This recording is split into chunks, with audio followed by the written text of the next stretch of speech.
What's up, guys, and welcome back to another episode of Bass Fishing Tips. And in today's video, we're going to be talking about the Wacky rig. The Wacky rig is probably one of the most effective techniques ever invented since the invention of artificial lures. It has caught millions, probably billions of bass at this point, and it doesn't matter where you're at. As far north as Canada, as far south as Mexico, as far east as Japan, if you want to wrap all the way around the world, and in pretty much every state in the United States that has black bass, if you throw a Wacky rig, you can get a bite, and not only get small bites and a bunch of bites, but big bites as well. And so in today's video, I want to talk about, from a scientific point of view, why the Wacky rig is as effective as it is, because I think there's a lot of misconceptions around what the Wacky rig actually does to a bass to make it want to eat. And then I also want to break down rod, reel, line, bait, hook, everything that you could ever want to know about my Wacky rig setup that has helped me to take this tool and be super effective with it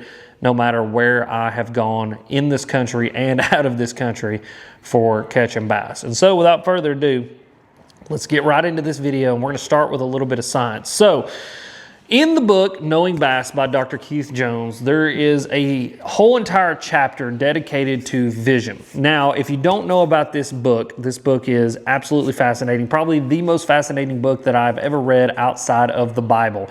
And I mean that with all due sincerity. If you're a bass angler and you can get your hands on a copy of this book, I would absolutely do it. But in this book, like I said, there's a whole chapter about vision and why bass eat certain things from a visual point of view. And in the book, it discusses the fact that bass in nature rarely actually ever see worms. Like, you got to think about an earthworm. An earthworm's entire life is spent in the soil. Now, sometimes if there are heavy rains or floods, some of those worms might get washed in the water, but the reality of the situation is bass will go their entire life without actually seeing a worm. But in tests by Berkeley Labs, what they've noticed is that bass will eat both artificial plastic worms and natural worms almost instantly, even bass that are naive to what those prey items actually look like. Bass that have been born, bred in a lab and never seen any worm in their whole entire life will automatically attack a worm. Well, a lot of that comes down to the fact that, number one, we as bass anglers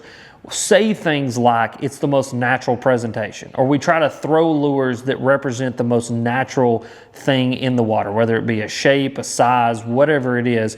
We try to match that, when in reality, natural or natural action, natural shape, whatever it is a totally human-made construct. It is a totally moot point to the bass itself. A bass feeds primarily and almost exclusively off of his instinct. And the thing about a bass is the way that its eye is actually structured to see the world around it, the predisposition to things that are stretched across its vertical field is the most important thing. And so I'm going to read a small section out of this book so that you guys can hear exactly what Keith Jones has to say about it, because he does a way better job of explaining it than I will. So why do bass strike shapes that they have never seen and that resemble non-natural prey?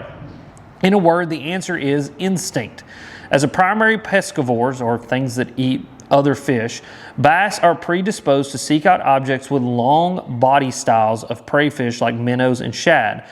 This means their visual system is built to respond to any image stretched across the retinal field whose one dimension is much greater than the other two.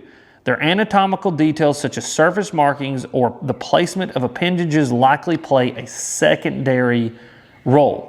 And so it goes on to discuss a visual that it actually has in the book, which I'll throw up on screen so that you guys can see it, where Berkeley Labs actually tested tube-shaped objects, tube worm-shaped objects of different sizes and like girths and dimensions, and they determined which one that the bass wanted to eat the most. And the most fascinating thing about it is the 4 to 5 inch size was the one that the bass wanted to eat the most, and the one that the bass did eat the most. And then it goes on later in the book to discuss how bass see things on a vertical and horizontal plane better than they see things at certain angles. And so anything that comes into their visual field that is either going horizontally or vertically or horizontally is what those bass can see the best. And anything that stretches across its visual field and has one dimension that is greater than the other two dimensions of its body, because we live in a 3D world,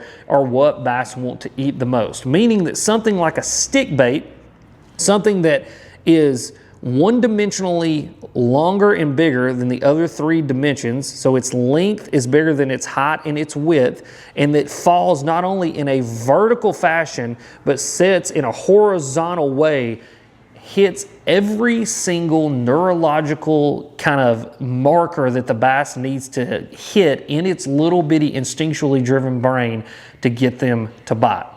And so that's why the Wacky rig is as effective as it is. It has nothing to do with the fact that it looks like a bluegill, or that it looks like anything natural, or that it has a natural shape or action, because there's nothing in nature that actually looks like that Wacky rig.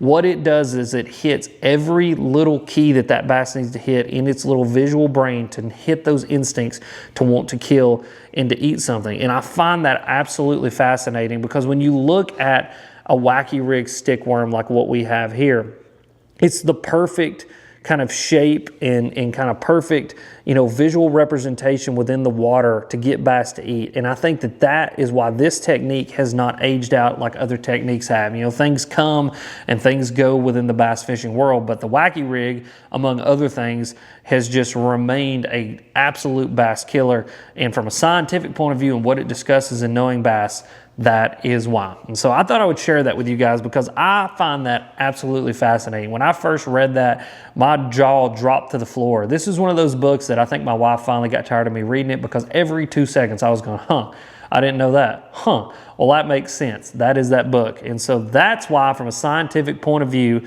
the bass eat a Wacky rig as well as they do. And so now let's get into rod, reel, line, bait, everything that we need to know about the Wacky rig to help us to go out and to catch more fish on it. We got a little bit of science. Now let's get a little bit of real world application, a little bit of anecdotal experience from Alex Rupp. So I want to start with bait and color first, because there's one primary bait, two primary colors. The primary bait is going to be the Berkley Max Scent General, and in particular the 5-inch. The 5-inch is, for me, my absolute mainstay. It doesn't matter where I'm at in the country, where I'm at in other countries. Like I said, I've gone to Mexico and fished the Wacky rig and caught a crap ton of fish.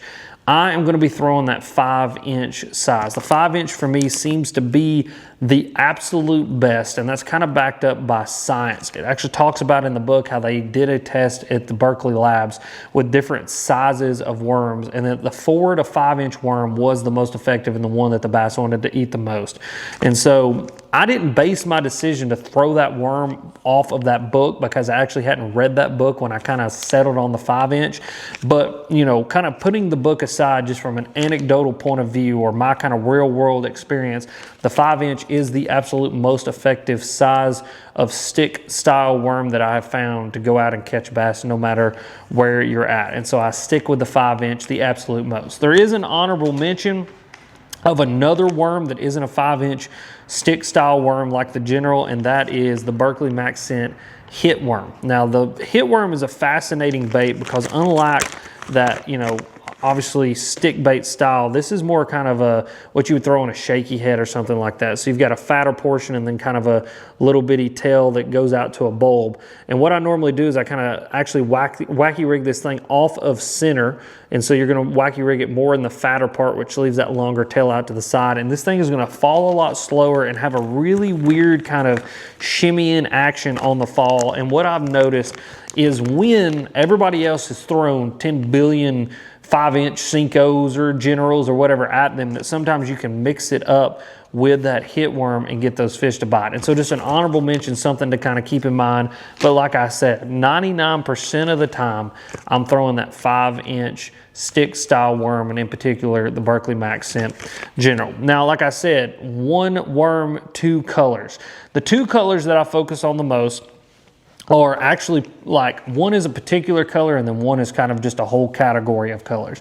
The one particular color is baby bass. This baby bass color is an absolute bass killer. Now, do I think it mimics a baby bass? I don't, but what I think it does a really good job of is just being a kind of natural quote-unquote color. It does a really good job of resembling a lot of things while also not being super intrusive, while also being very visual. What's really cool about this color and what I like about it the most is not only is it kind of got that natural look, does it do a good job of looking at like maybe baby bass or bait fish or bluegills or whatever it happens to be, but also I can see that color really, really well while it also being natural in the water.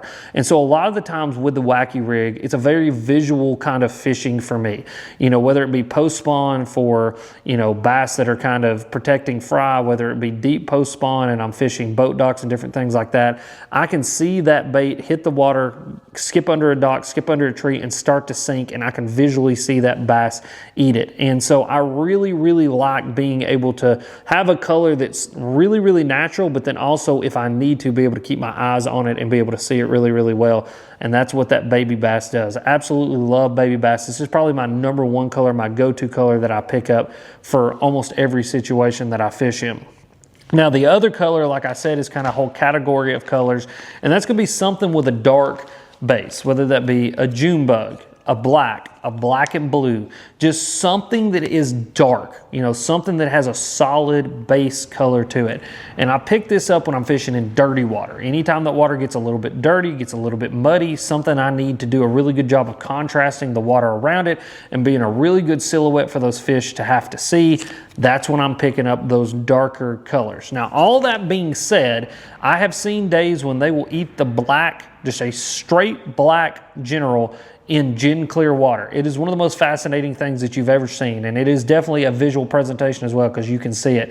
But I've skipped many a black general up under a dock in clear water, watch that thing shimmy down and a bass just swim right up and eat it. So I think either way these colors will work in both situations, but I just think from kind of my anecdotal experience or the experience that I've had on the water, clearer water, dirtier water, but don't be afraid to interchange them because they just work. Again, a Wacky rig it works. It works really, really well. Next, let's kind of talk about rod, reel, and line. And I really want to do a deep dive on line because I think that this can really help you guys to get a few more bites. When other people may be doing something more standard, you can kind of get sneaky with your line. But let's start with our rod and our reel first. So I'm just fishing a 7-foot medium fast action. This is the Abu Garcia Veritas. So just your standard spinning rod. Nothing super duper special about it. I've found after tons and tons of testing of different rods, different reels, different actions, it's just your standard 7-foot spinning rod. Helps me to do everything that I need to do with the Wacky rig. It helps me to skip it well, helps me to fight fish, helps me that when I'm using these smaller hooks and this smaller line, that I've got enough backbone to get a good hook, but then I've got enough bend in that rod and enough kind of, you know, delay in action in that rod to be able to keep those fish pinned and not let them get off. And then I pair that with just a standard 3,000 size spinning reel. This happens to be the Abu Garcia Ike series reel. I really, really like this reel based off of the reel handle. I got big old bear paws, as you guys can see, and so that's a really, really cool reel handle that I like, and so that's the reason I've got this reel. I also love the paint job on it, so there you go. Sometimes you can get things based off the way that it looks. It also performs really, really well, but I love the way that it looks with that big old handle, how that handle performs and all that. But just a standard 3,000 size spinning reel, and then I've got that paired with a 10-pound braided main line to a 10 to 6-pound fluorocarbon leader. And this is where I want to do a little bit of a deep dive in. So how do I choose between a 10 to 6-pound fluorocarbon leader or somewhere in between? So, you know, kind of standard, you've got 10, 8, and 6. So I pick 10-pound kind of 90% of the time. You know, when this is just like my standard setup and kind of a standardized setup that I'm going to use. And I think sometimes that's really important in fishing. Small little caveat rabbit hole here. Having just kind of like a standardized setup that you use for certain techniques, I think is important because then you really learn what it feels like, what a bite feels like, what the bottom feels like, what a tree feels like, what, you know, any given thing feels like. If you're really dialed in with a specific setup, then you can really tell what's going on with that bait. And I think that that's important. And you only get that from kind of standardizing everything that you throw. You know, saying that my Wacky rig setup, 90% of the time, 7-foot medium, 3,000 size spinning reel, 10-pound braid, 10-pound fluorocarbon leader with this hook, this bait. that helps you to be really effective. But sometimes we've kind of got to vary off of that. But my standard setup, I'm just running 10-pound fluorocarbon. Sometimes I'll drop to an 8 or even a 6-pound leader. The reason that I do that is twofold. Number one is if I'm fishing super duper clear water. Now, I know a lot of you guys are sitting there going, Alex, that fluorocarbon at 10 pounds is so visually like disappears in the water for those bass that they can't see it. But I have seen times, and this is extreme situations with this part, extreme situations here. I've seen times when I have spooked bass with the shadow that my line throws off, and that I've had to drop down to 8 and even 6-pound tests to not be able to do that. Now that's extreme, meaning like, you know, that's northern Michigan in super clear water, that's New York in super clear water, but I know some of you guys fish in those situations. You have to deal with those situations, so it's something that you might want to consider. Again, just a little bit of a kind of deep dive, like super getting specific on something, but it's something worth mentioning. The second reason that I drop my line size, I think, is the one that's more applicable across the board, and that is rate of fall on that Wacky rig. Because if you standardize kind of the setup like I have, and you only use, you know, a couple of baits and a couple of different hooks, for the most part, the rate of fall on that Wacky rig on 10-pound test is going to be a specific rate of fall, and there's no way to really change it unless you either add weight, add a bigger hook, or drop your line size. And because I don't like to mess with the hook that I'm using or the bait that I'm using, a lot of times what I'll do is I'll drop my line size down to get that Wacky rig to fall just a little bit quicker. And so again, what I've found is as we get on into the year, especially post-spawn, and there's been 1,000 Cincos or Wacky rigs or Generals or whatever it is thrown at these bass, dropping my line size and allowing that bait to drop just a little bit faster can end up getting me some more bites. And I've found that this time of year that we're in right now, kind of that pre-spawn, spawn, and some of you guys post-spawn kind of time frame, as those bass move up and down, there will be days that they're right up under the trees and right up on the bank, and you can skip a Wacky rig up there and it's got to sink a foot and one's going to eat it. And then there will be days that the Wacky rig needs to drop 4 or 5 or 6 feet down for them to actually get to eat it, and they've moved down just a little bit.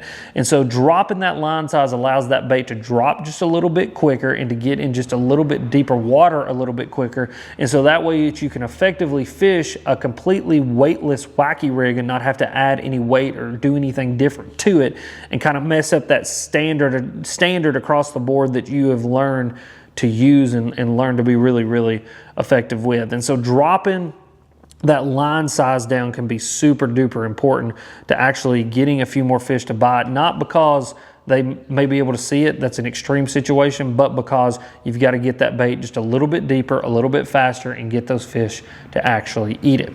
Now, when it comes to the hook, there are 2 primary hooks that I have started using and really, really liking to use for my Wacky rigs. And I've kind of experimented with both.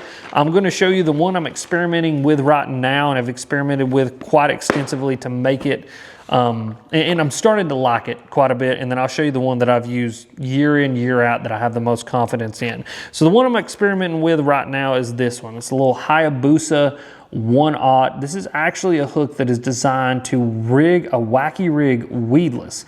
Now, I actually don't use it to rig up those Wacky rigs weedless, but I love the gap on the hook. And what I mean by that is that gap in that hook is really, really wide. And so that means that that hook is going to have a lot of travel, and it'll have a lot of opportunity to really stick in those fish's mouth. And that's what I'm looking for, especially when we're fishing these really small hooks like we are, these little number 1s, these little 1/0s and stuff like that. You want to have a good wide gap in that hook to make sure you can get a good hook.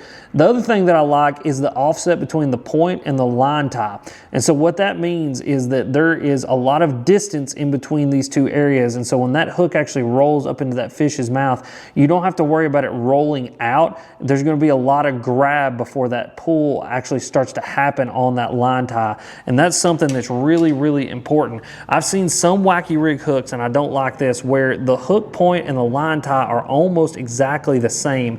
And what I've noticed is I just don't get as good of a hook in those fish's mouth when I do that. And I think it's why some anglers, because every angler kind of has their own anecdotal experience as to what works for them, will sometimes use like a long shank, almost like a worm hook, like a straight shank worm hook, just a smaller version of it, to actually fish a wacky rig. And it's because having that line tie away from that point allows for that point to travel and to get a good hook long before that shank actually starts to travel, which is, it's interesting to me. I think there's something there. I could be wrong, but it's something that I've noticed with fishing a wacky rig. So that's the hook that I'm experimenting with now.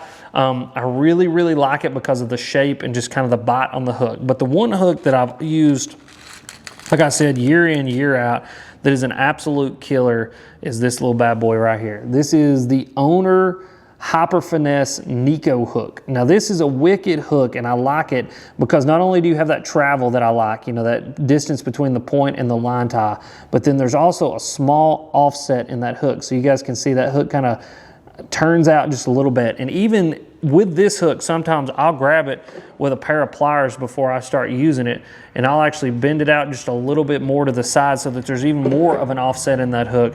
And what I've noticed is that this hook just gets them. It absolutely hooks them better than any other wacky rig hook that I have ever used, and it's the one that I have the most confidence in to go out and to catch fish with and to keep them pinned and to get them into the kayak or the boat or the bank or wherever you guys happen to be fishing. And a lot of it has to do with not only the shape of that kind of Nico style, but that offset, and then again that travel between the line tie and the actual point of the hook. One of the best hooks that I've ever used, but again, experimenting with just a little something different, because again, I'm that guy. I'm the guy who does that. Like, I'll find something that works really, really well, but in my mind, there's always something better, so I'm always experimenting.